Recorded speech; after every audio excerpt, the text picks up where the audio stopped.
Hello, everyone. Thank you all so much for being here. This is Left Bank Books welcomes New York Times best-selling author and one of the most sought-after operatives in the Democratic Party, Lis Smith, who will discuss the irreverent look behind the scenes of American politics. Any Given Tuesday, a political love story. Lis Smith tonight will be in conversation with the executive director of the Missouri Workforce Housing Association, Jeff Smith. I want to thank you all so much for being here and for supporting Left Bank Books. It is with your support that we are able to continue doing virtual events, doing hybrid events, doing in-person events, and more. For a strictly virtual event that you might be interested in, on Thursday, we do have an event with Trixie and Katya for their brand new book, Working Girls. And I'm super excited about that event. We do have a lot of events for the politically minded coming up in November. A lot of them are going to be happening in person, but will also be streaming to the virtual world. And of course, we cannot continue to do these events without your support. If you would like to purchase tonight's book, it is available for sale at left-bank.com. I will provide a link in the comments of where you can get a copy of this book exactly and make it super easy for you. Tonight's book is a New York Times bestseller, an irreverent look behind the scenes of American politics from one of the most sought-after operatives in the Democratic Party. Lis Smith isn't your average political strategist, and Any Given Tuesday isn't your typical political memoir. At once a revealing look at human nature at the highest levels of power and an intimate portrayal of a sometimes rocky personal journey, it breaks all the rules. Smith doesn't pretend to be perfect. She owns the controversial choices that landed her in the tabloids, as well as the unorthodox ones that have paid off and defined her successful career. Time says Smith's Any Given Tuesday may just rewrite the template for what a political memoir can be. Kirkus Reviews says would-be political staffers will find valuable pointers. And Bakari Sellers, who we have had the honor of hosting, says Lis Smith has given us a uniquely honest and personal glimpse into the realities of American politics, reminding us once again why she stands among that arena's best and brightest. Any Given Tuesday is more than a memoir. It's a reminder of who we are and who we can be. Tonight, we are being joined by Jeff Smith. Jeff is the executive director of the Missouri Workforce Housing Association, which supports development of safe, affordable housing. Previously, he taught public policy at Dartmouth College and the New School, represented the city of St. Louis in the Senate, and wrote 3 books: Trading Places on U.S. Party Alignment, Mr. Smith Goes to Prison, a memoir and argument for reform, and Ferguson in Black and White, an historical analysis of St. Louis inequality. He holds a Ph.D. in political science from Washington University. And of course, our guest of honor, Lis Smith. Lis Smith is a veteran of 20 political campaigns. She has extensive experience in public affairs and media relations at the local, state, and national levels. She most recently worked as a senior advisor in communications to presidential candidate Pete Buttigieg. Prior to working on Buttigieg's campaign, she worked for everyone from former President Barack Obama to Senator Claire McCaskill and Governors Andrew Cuomo, Terry McAuliffe, Ted Strickland, John Corzine, and Martin O'Malley. She's served as an on-air commentator for major TV networks and has had opinion pieces published in the New York Times and Vanity Fair. She lives in New York City. So without further ado, would you all please help me warmly welcome our fantastic guests for the evening, Jeff Smith and Lis Smith. Hello. Hi. We have a great crowd here tonight.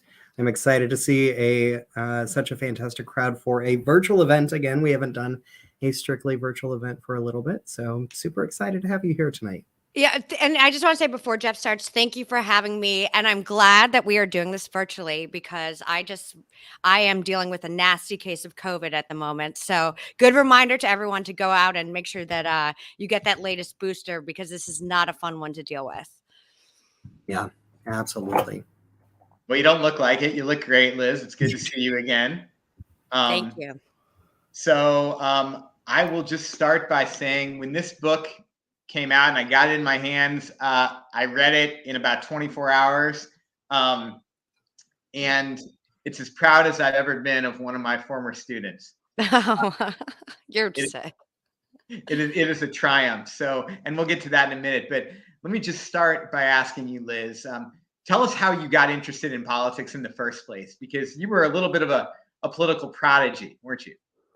Yeah, I guess either that or you could call me a sicko, maybe.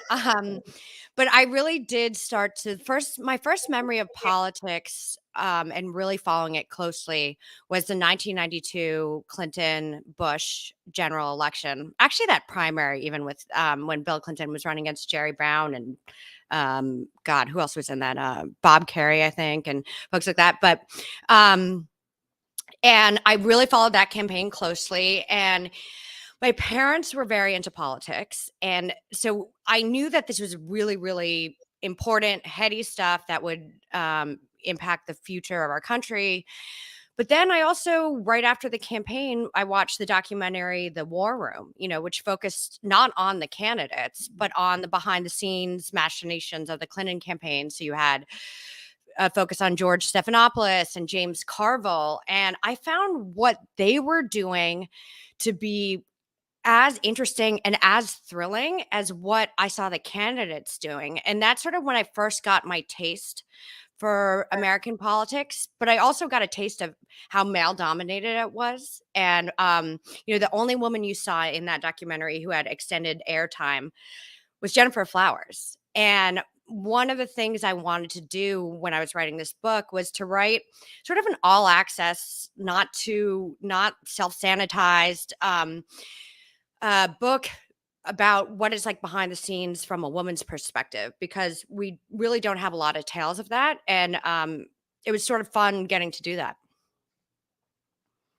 Yeah. So you go to college and you decide to major in government at Dartmouth College, and I met you there your senior year when you were a student, and I was a visiting professor of government. Do you remember that day that you came into class that semester? Sure, I write about it in my book, of course. I have a section on it in my book, and yeah. How deep do you want me to go on that? I thought you were really cute, and I thought you were really funny. And one thing I write about in the book was that it was fascinating studying government at Dartmouth, because a lot of my Dartmouth professors who taught government seemed to have absolutely no interest in politics whatsoever. And when I was taking time off to go work for Tom Daschle, one of them said to me, well, why would you go and do something like that? So it's like their only interest in government and politics was like up in the, like literally in the ivory tower of the Ivy Leagues. And my interest was on the ground politics. And that's why I think you sort of, maybe that comes through in my book. My book is very much not a wonky political science book. It is, and I tried to make it a very accessible, sort of fun, rollicking, gossipy book for people.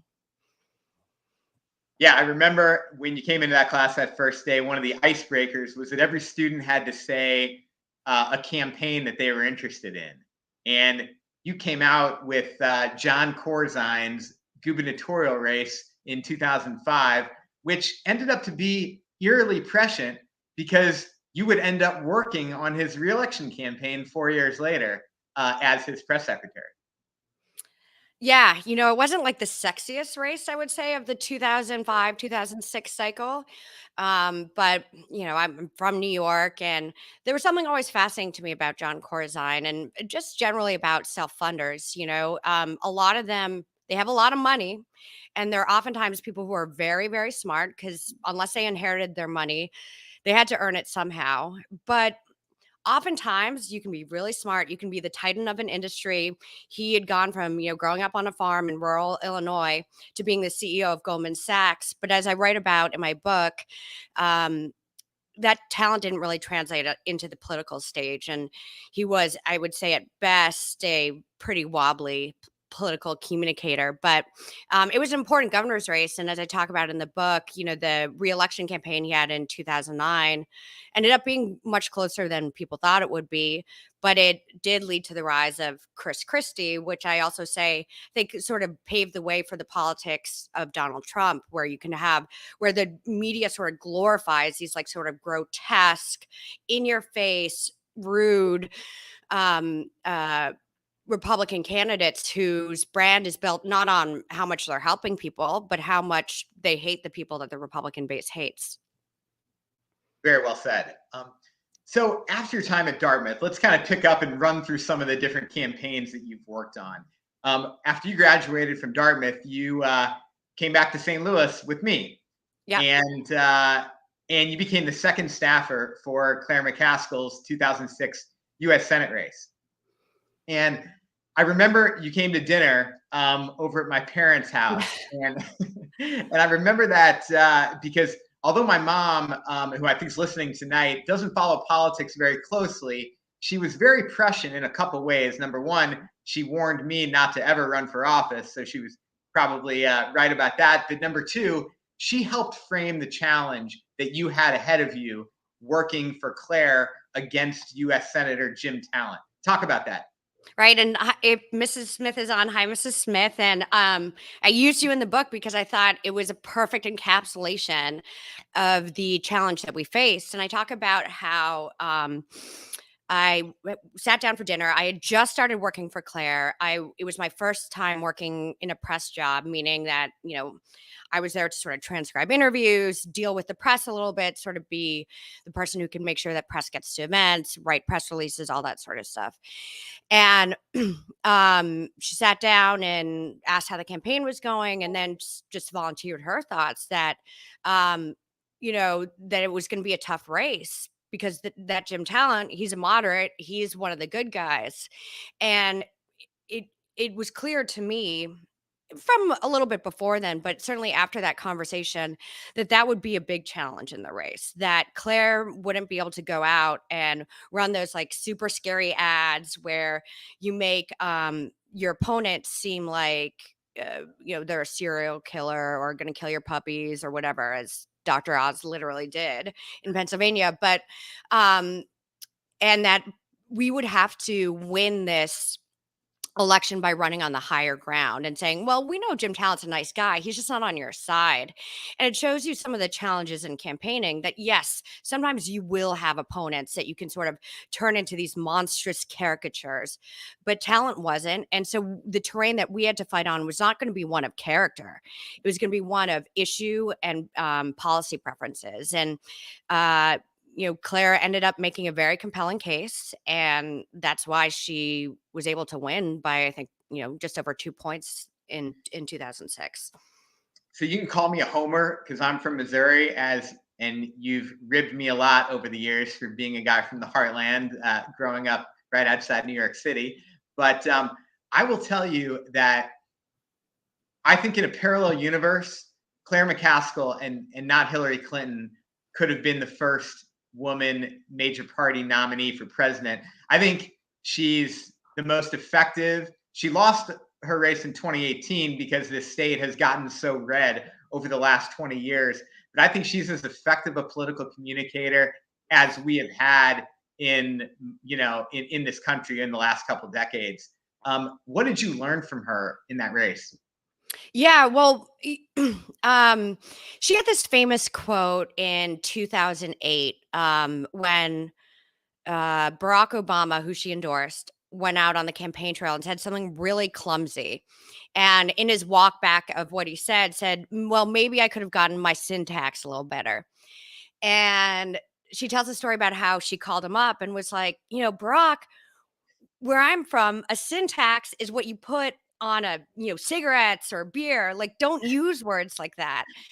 And it speaks to her communication abilities, which is that she is someone who understands that oftentimes the best, clearest communicators in politics are people who speak in very simple, understandable language. They don't use like Henry James length sentences when they talk.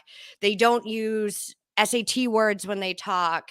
They don't try to speak like poets or scholars. They just try to speak in a way that everyone can understand.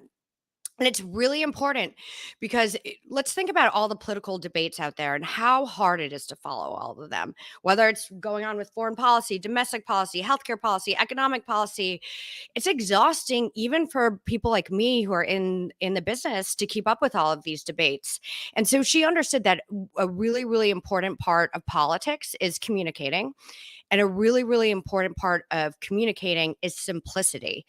And that's why even though she lost in 2018, you still see her as a regular commentator on MSNBC today. And it's not because she's going out there and telling the MSNBC audience every day that this is the time that Donald Trump is going to end up in prison. No, it's because she can go there and explain what is happening in Washington, what is happening in Democratic politics in ways that people can understand. And it's a lesson that more politicians, certainly more Democratic politicians, can learn. So I think it's interesting that you've become a major proponent nationally of that message that Democrats need to be more normal and talk more like normal people. You grew up, in an upper middle class town. You're Ivy League educated. You flit back and forth between New York and DC and sometimes Los Angeles. But you've made it a kind of hallmark of your career to go work in some of the toughest red states in the country. You went and you worked in South Dakota for Tom Daschle, and Kentucky for Bruce Lunsford, a gubernatorial candidate. You worked in Ohio for Ted Strickland, of course, for Claire McCaskill. How has that heartland sensibility, if you will, informed your perspective on how Democrats nationally should position themselves right now to win in these swing Senate states like Arizona, Wisconsin, Pennsylvania, Georgia, and also the White House in 2024? Right. Well, and this is a raging debate in the Democratic Party. There are debates about ideology, obviously, between sort of the Democratic Socialist wing and what I like to call the more common sense wing. And there's some stuff in between there. I consider myself a proud card carrying member of the common sense wing. But there are also debates about how we talk about issues. And James Carville and Paul Begala, they both frame it as the faculty lounge versus the factory floor. And are we talking in a way that only people with postgraduate degrees can understand? Or are we talking in a way that everyone, people without college degrees, can understand? And you're right. If you look at my background, and sometimes people on Twitter and whatever are like, oh, you went to Dartmouth, so like, how can you get it? It's like, no, actually, that's the point, that more people like me should try to actually understand people from different walks of life and not try to talk down to them and say they're too dumb or whatever. They're never going to come over to our message. No, we've got to have the broadest possible appeal. And how we do that is by speaking in a language that everyone understands. And I learned that by, a lot of it is as you know, Jeff, having worked in politics, is when you get started, it's not like I came out of the womb and went to being, leading Pete Buttigieg's debate prep. There were a lot of steps between, birth and that job, which is, my dream job. But, and one of them was knocking on doors in places like South Dakota. And when I was going door to door there, I was exposed to Democrats who were completely different from the Democrats I'd grown up with in New York. And the overwhelming majority of, Democrats, independents, Republicans who were open to voting for Tom Daschle, that was when Tom Daschle, by the way, was running against John Thune. The overwhelming majority of Democrats were identified as pro-life. So it wasn't just Republicans, it wasn't just independents I was dealing with who identified that way. So if I had just gone to the doors and tried to talk to people in the way I would talk to voters in New York, or I would talk to my friends or neighbors in New York and, try to demonize them for having different views on the issue of abortion and choice from me, I don't think I would have been particularly successful at winning them over. And field work, I wouldn't say it was something that came particularly naturally to me. It was, I'm not like someone who loves engaging in conversation with strangers, as you know, and from when you were running for office, that certainly wasn't my strong suit. But I think your I was strong able to suit when I was running for office was telling me not to ever use words like voluminous or ethos ever again. see. Look, I had it back then, Jeff. I was a natural at this stuff, but I was also very natural in having maybe a little too much confidence or cockiness. But one of the reasons why I was able to, be one of the few field organizers in South Dakota to beat my vote goal was because I learned over time sort of how you talk with voters and how to sort of meet them where they are. And it's not like you're telling them Tom Daschle agrees with you or Tom Daschle has a conservative position on abortion. No, it's about, sort of meeting them where they are on that, acknowledging that there's a difference of opinion, and then maybe finding another issue where you have common ground. And in today's politics, increasingly, there's less common ground and Yeah. there is less talking with people and more talking at people. That is true in both parties. I think it's more of a problem in the Republican Party, but we are guilty of it too in the Democratic Party. And my goal with any candidate, and I think Pete, in a different way from Claire, was very good at doing this. But my goal as someone who works in communications is to make sure that they are always talking in a way that is going to be clear, concise, and get through to people and not alienate them, right? Not alienate them because it's too academic and not alienate them because it's too polarizing. And I think if I'm hearing you correctly, what you're not advocating that Democrats automatically take a centrist position on every issue. Oh, yeah. You're not No. advocating to all of a sudden, abandon long held positions or principled positions. I think what I'm hearing you say is, for example, to take a particular issue is it's okay to get out there and say that it's wrong for any company for any state to allow a company to fire somebody because of their sexual orientation. That's, unequivocal. Right. And yet, part of where we've gotten as a progressive movement and party is to not just say that, but then demonize someone for not including their pronouns when they introduce themselves, which the first thing is a value that meets a swing voter in Kentucky or Missouri where they are, because most people are offended by the fact that you could fire somebody for their sexual orientation. But that same swing voter probably doesn't introduce him or herself with their pronouns, right? Right. And going back to sort of going full circle, we were talking about how Claire McCaskill sort of taught Barack Obama how to communicate in more relatable terms, because he's a very cerebral academic guy, and that's amazing. And he's obviously a brilliant guy and super talented, but it was a very important lesson for him. And he was on Pod Save America the weekend before, like maybe 10 days ago. And he said this exactly what you said, which is that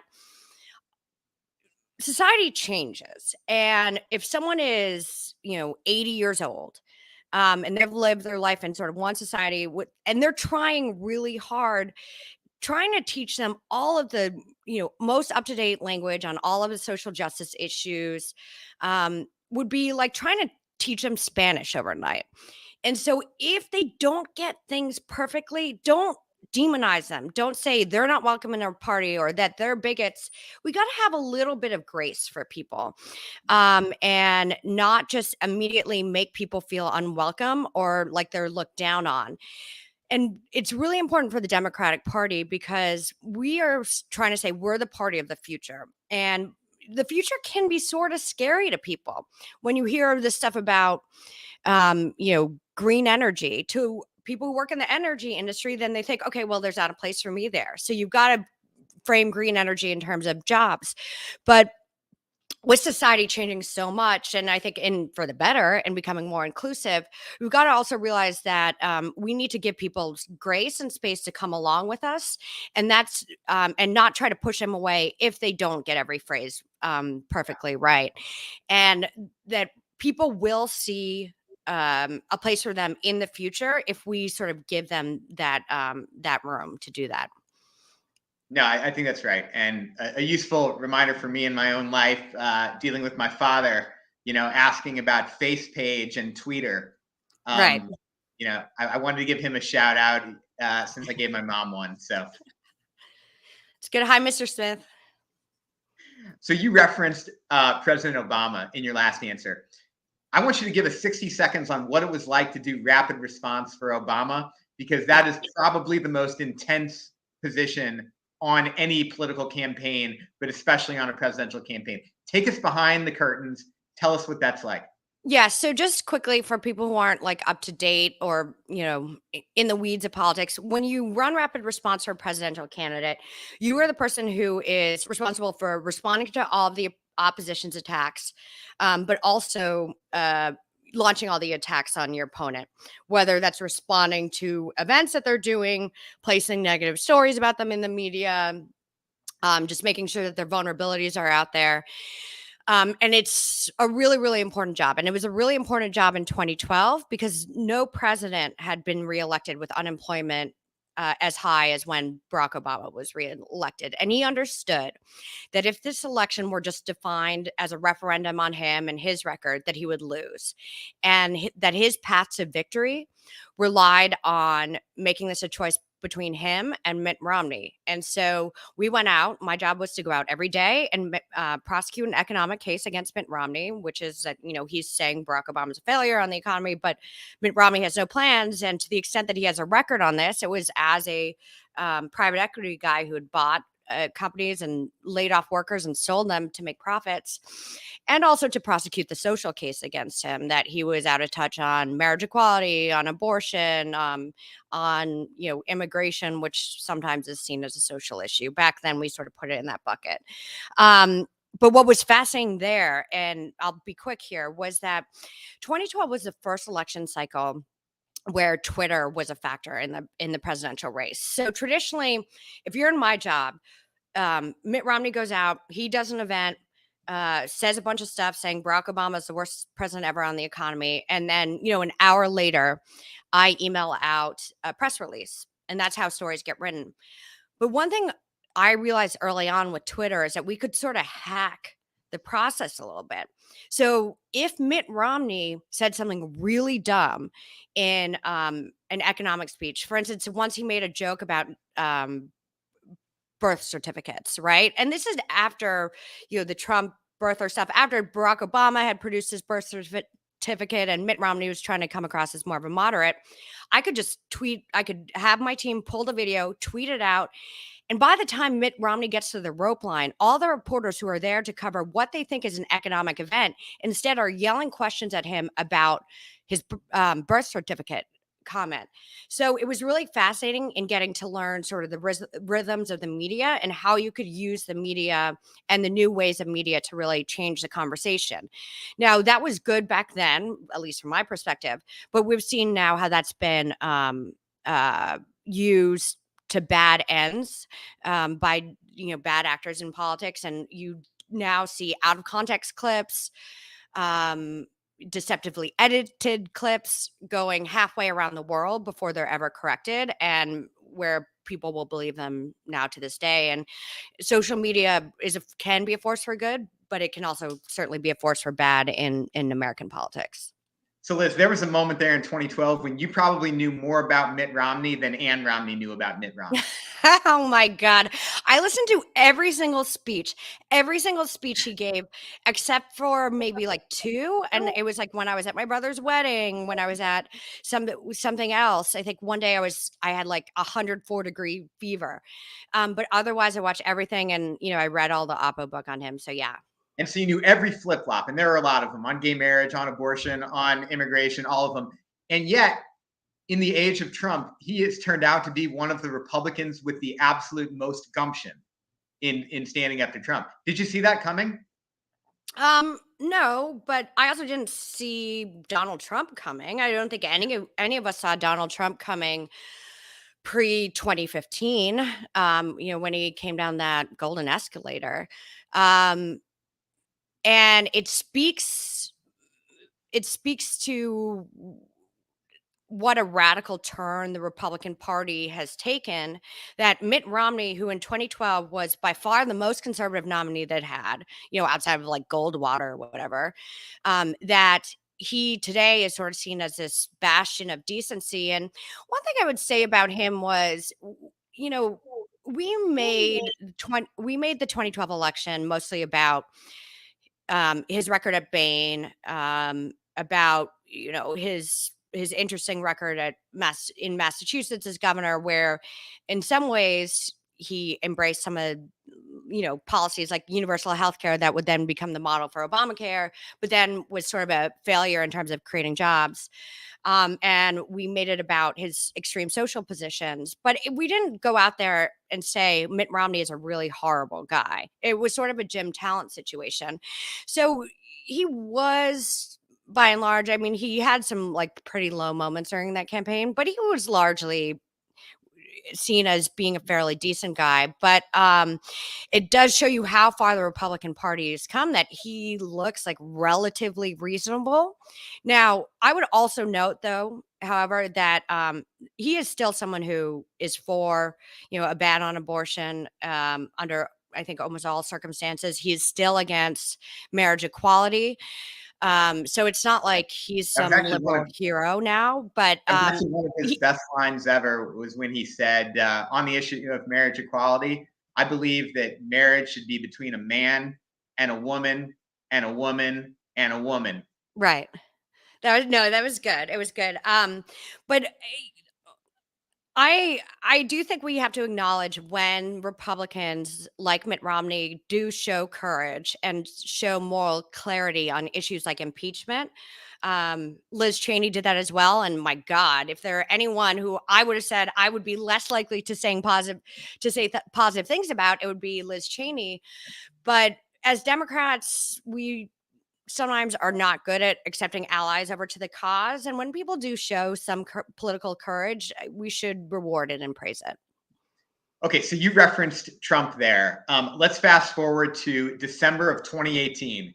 You called me and you told me that you'd gotten calls from You don't need to say their names. Don't say their names. Just say from others. three governors and one other federal elected official who was the hottest thing in Democratic politics in December 2018, and said that he was planning to run for president. All of those 4 or 5 governors or hot commodities said they were going to run for president. You told me you were going to help a guy named Pete Buttigieg, the mayor of South Bend, Indiana. I told you you were committing political suicide and professional suicide, and that it would be a catastrophic decision to snub these governors, senators, and work for this nobody. Talk to us about how that went. Well, clearly I learned not to take my professional cues from you ever again. But I would say you weren't alone in offering that assessment of my decision to go with Mayor Pete in that campaign. One of my friends asked me at the time when I told her, she said, "Did you like lose a bet or something?" Because I mean, it seems, and when I went to Thanksgiving, a family member said, "Well, what are you going to do when he drops out before Iowa?" Which is, I mean, I think extremely rude of any family member to ask, but that's beside the point. I first met Pete over the phone in December of 2016. I had been contacted by someone we knew in common, and they said, if Mayor Pete runs for a DNC chair, I'm going to support him. Would you talk to him, check him out? And my only response then was, oof, like tough name. But I Googled him and I went down this rabbit hole of watching his videos, reading his stuff. And I was like, who is this guy? And I remember I G chatted you and been like, hey, do you ever read on Mayor Pete and his douche factor? Because, and excuse my language, I don't know if that's allowed of left bank books, but in my mind, you couldn't be a Harvard grad, a Rhodes Scholar, a 37-year-old mayor, wunderkind, whatever, with a headline in a New York Times column calling you potentially the first gay president without maybe being a little bit of a D word. You just got a note in the private chat saying that language like that is not only fine, but encouraged here at Left Bank Books. Oh boy, you just opened a Pandora's box, Shane. Let me tell you that. But Hey, quick, Liz, can we digress real quick? What's yeah. your rule when you're interviewing for a job? Give everybody your rule about cursing in job interviews. Well, it's the same also with when I'm advising clients during political clients for interviews, such as to use one strategic cuss word. And because it shows you got a little bit of edge, but it's not too disrespectful and it's not too try hard. But it shows that, you're not afraid to like push the envelope a little bit. It's just like a little show of strength and edge. I think that's important. And for me, it's usually a sign of restraint if I only use one cuss word in a conversation. Okay. So you watch But Pete. yeah. And you decide. And remember, like at the time, that was when you had when Donald Trump lost, there was this full out Democratic Party freak out where people are like, well, geez, to beat Trump, we got to be like Trump.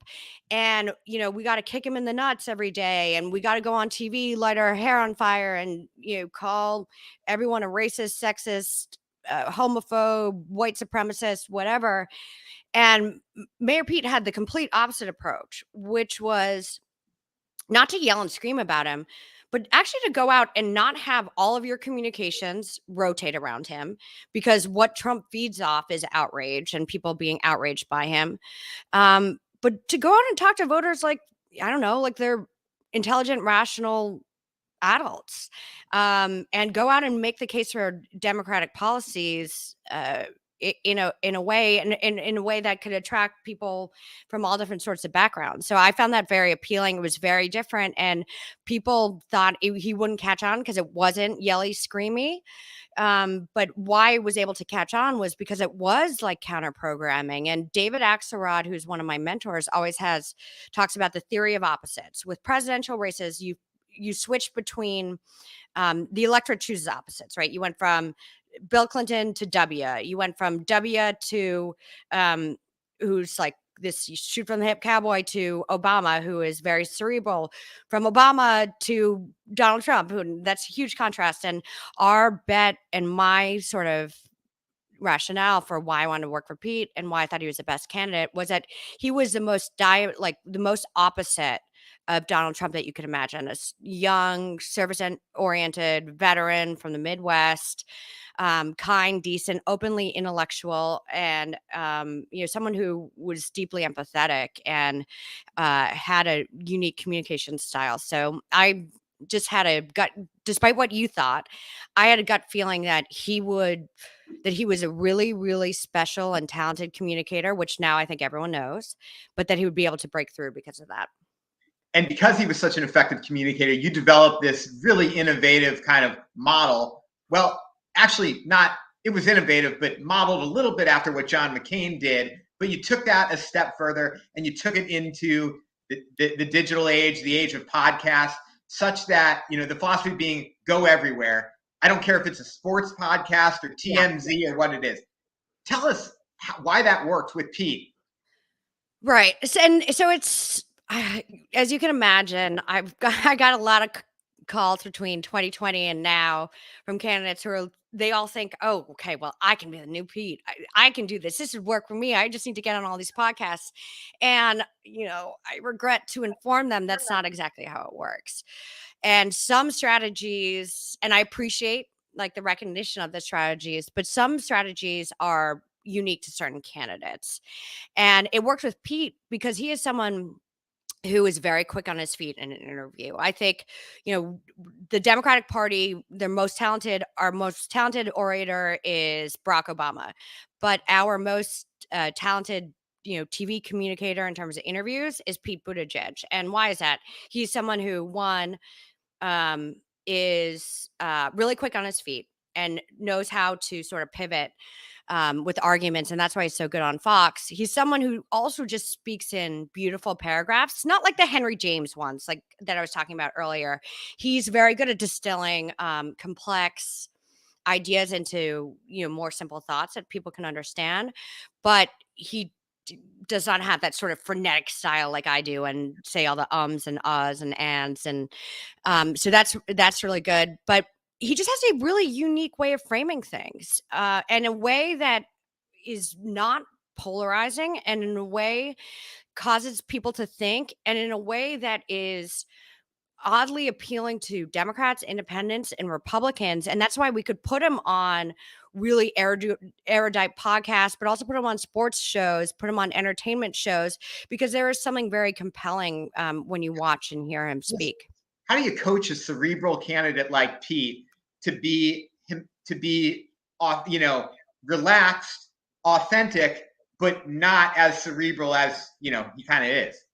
Well, not much. So the answer there is frankly not much. And why I loved working with him was more so than, and I saw him just a couple of days ago in New York, and we were just sort of geeking out and catching up. And one thing that was really special about our relationship is we understood our styles were very, very different.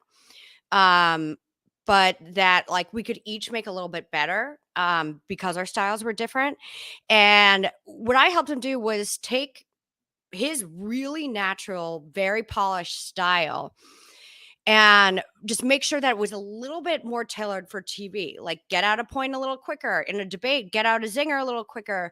But he was not a scripted guy. Like when you heard his moments in debates that went viral, more times than not, he was the one who came up with those lines. His lines in interviews that went viral, more times than not, he came up with that. But it was sort of working with him to think through, okay, what is the best way to communicate something? How do I communicate in terms of tone, in terms of word choice, and then just, getting him out there to do it. But, he was very rare in that sense, which is it's not like he's a creation of people like me. He is who he is. And I just helped him fine tune his strengths. So there's a few things I think that differentiate you as a strategist, in particular as a Democratic strategist. One of them is your just incredible tenacity and frenetic pace at which you work. Another is, your intellect. Another is your loyalty.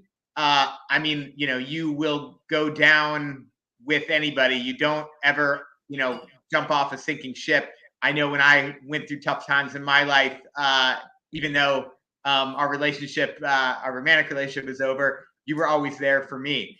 So those are some things that I think have been a hallmark of your professional life. But I think the biggest differentiator is that you did your time in the barrel. You became, through an unusual set of circumstances when you were working in New York City politics, you became the story briefly on the front page of the tabloids every day. How did that experience inform your ability to now advise people, candidates who are going through it themselves, going through crises themselves? Yeah. So I had a personal relationship that with Elliot Spitzer, who had been the former governor of New York, and it became public when I was the chief spokesperson for Bill de Blasio, who was the incoming mayor. And I was going to be his chief spokesperson when he went to City Hall.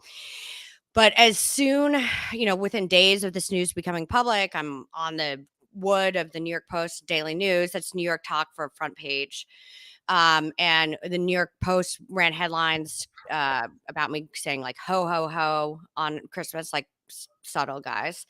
And what I saw going through that was, one, how it feels when you're actually the one who's like receiving, you're the one in the glare, not just the one advising.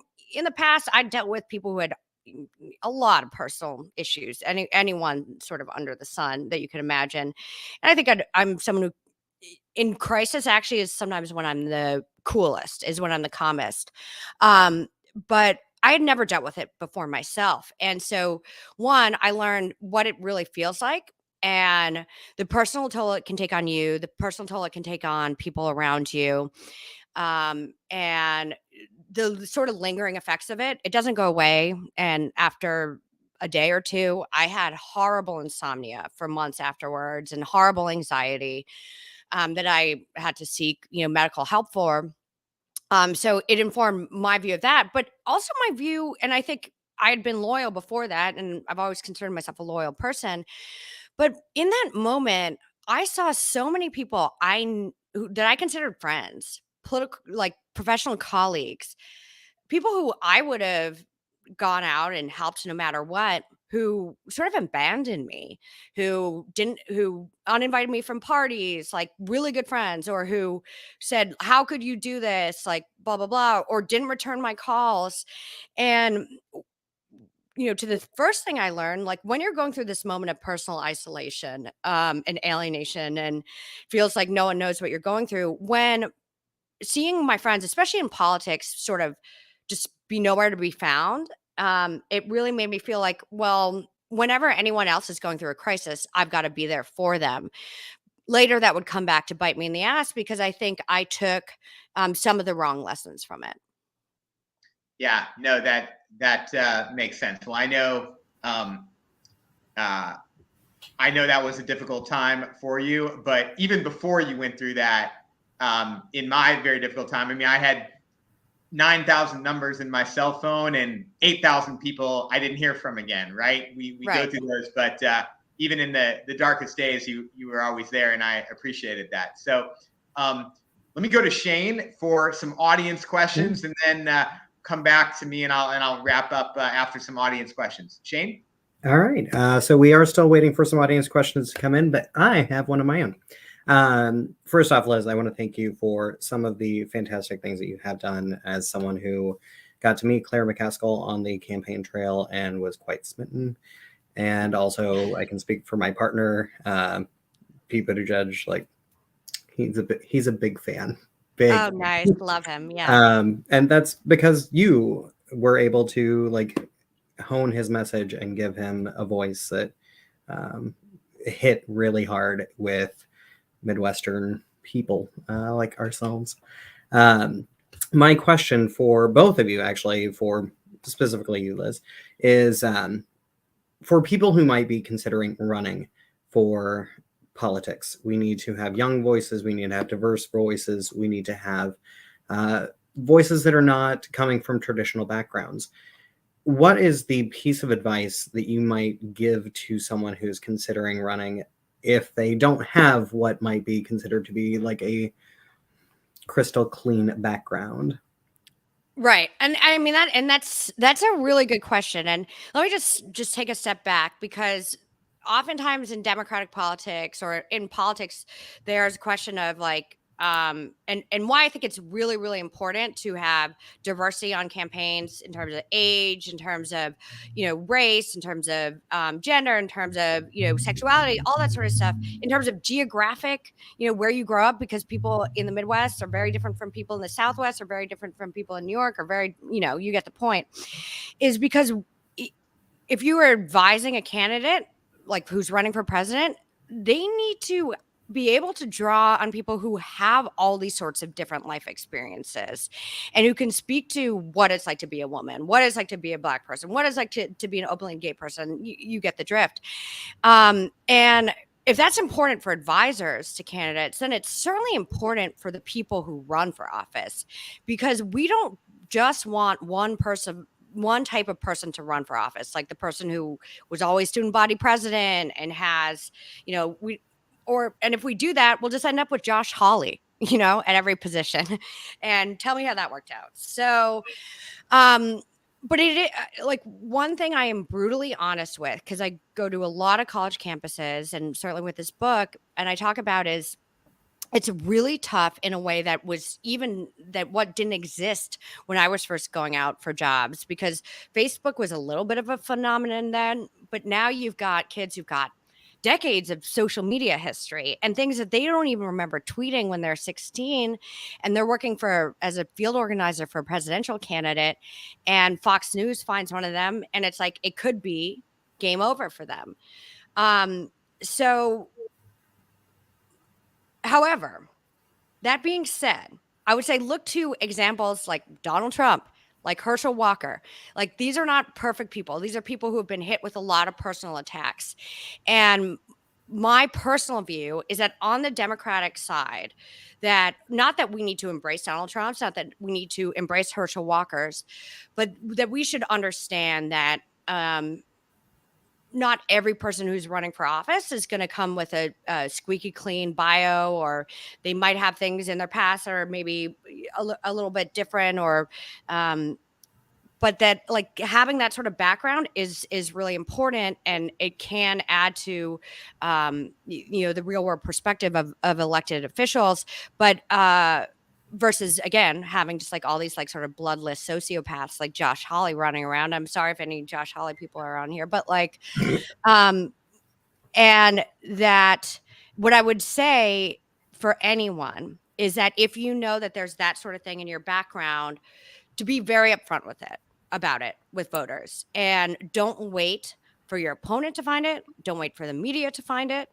And you would be surprised how much grace people are willing to offer other people, and how much people through their own experiences in life understand that everyone makes mistakes, and that your mistakes don't define you, and that if you are honest about them, upfront about them, and you talk about the things you learn from them, that in some ways that is can be a really, really appealing message to people.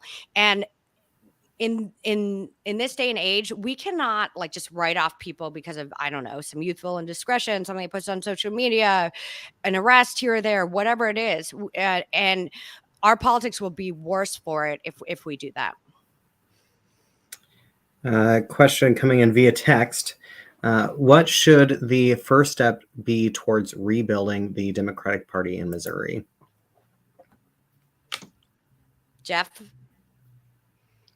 I think it's for both of us, probably, but do you want to take the first No, cut? Jeff, you're the one who's in Missouri. I'm in the West Village. I'm going to defer to the local guy.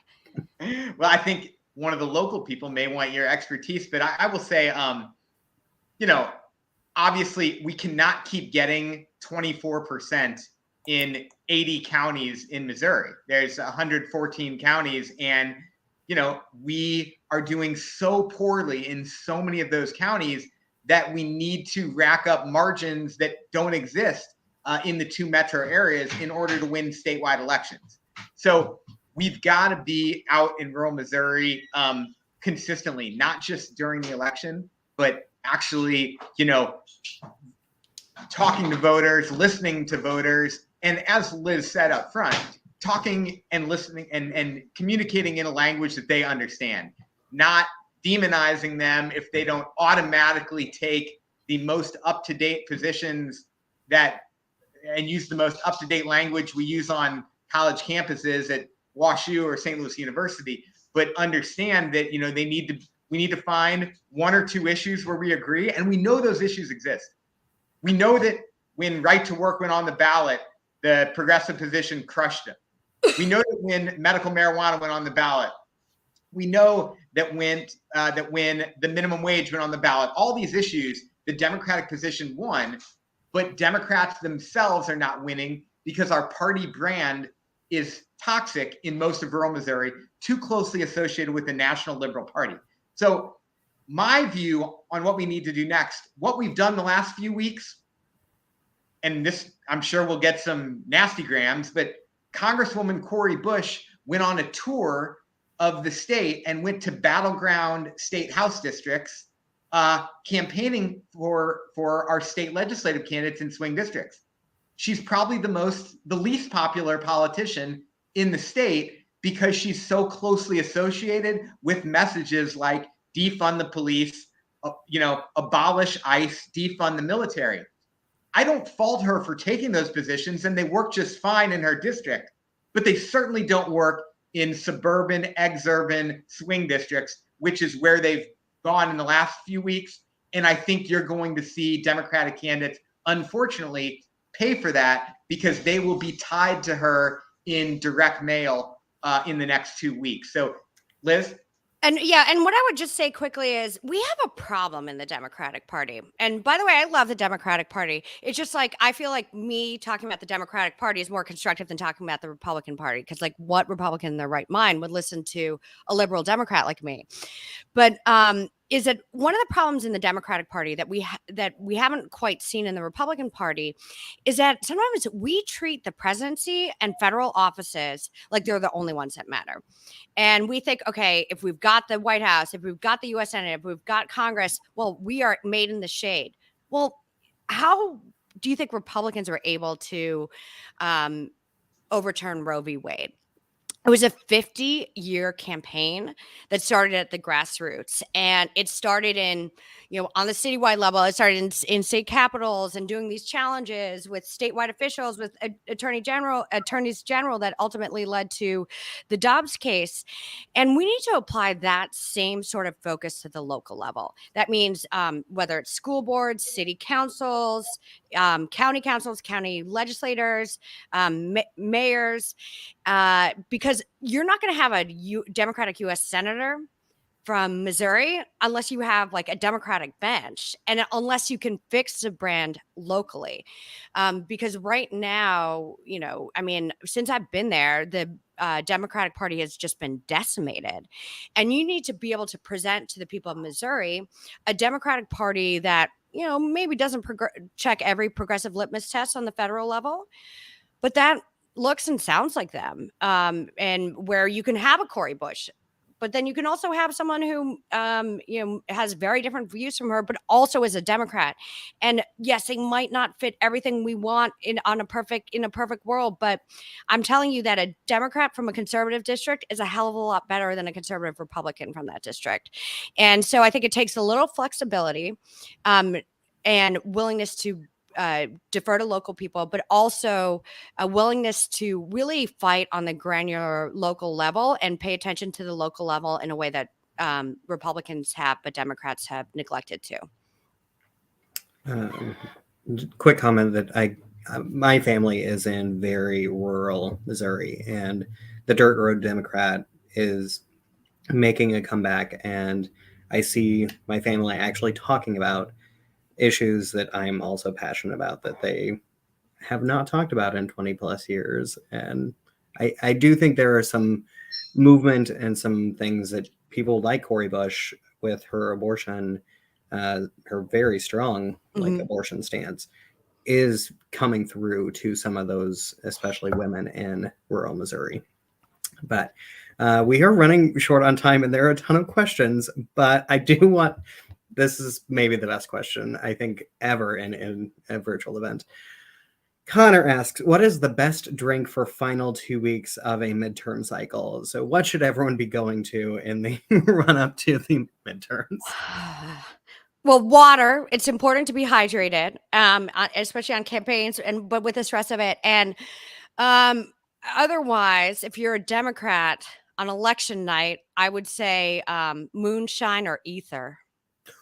I don't know. Or ether. What do I mean? What's the thing? Not because it's gonna be a rough Everclear. Yes, Everclear. Everclear. Yes. Sorry, that's the cold medicine talking. I was gonna go with whiskey, but what do you think, Jeff?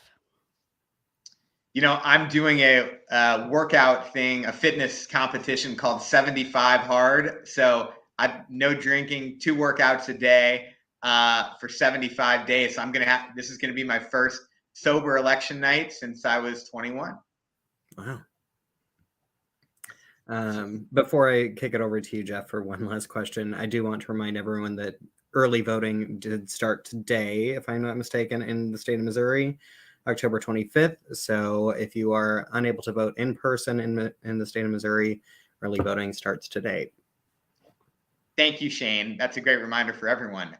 So last question, Liz. Give us your predictions for the midterms and for the major party nominees in 2024. I'll start with the second. I think right now it's the most likely scenario, and with any prediction, you have to understand that it's rooted sort of in what's happening right now. I would say most likely scenario is Biden-Trump for 2024. Sorry, not exactly the most exciting thing for people to hear, but what did you think of DeSantis last night? I don't think the debate changed any of the fundamentals of that race. I don't think Charlie Crist had a game changer or whatever. DeSantis had his good moments. He had his like not so good moments. He looked a little shaky when Chris challenged him on a couple things, and which makes me feel like that is not someone who's going to be able to stand on stage with Donald Trump.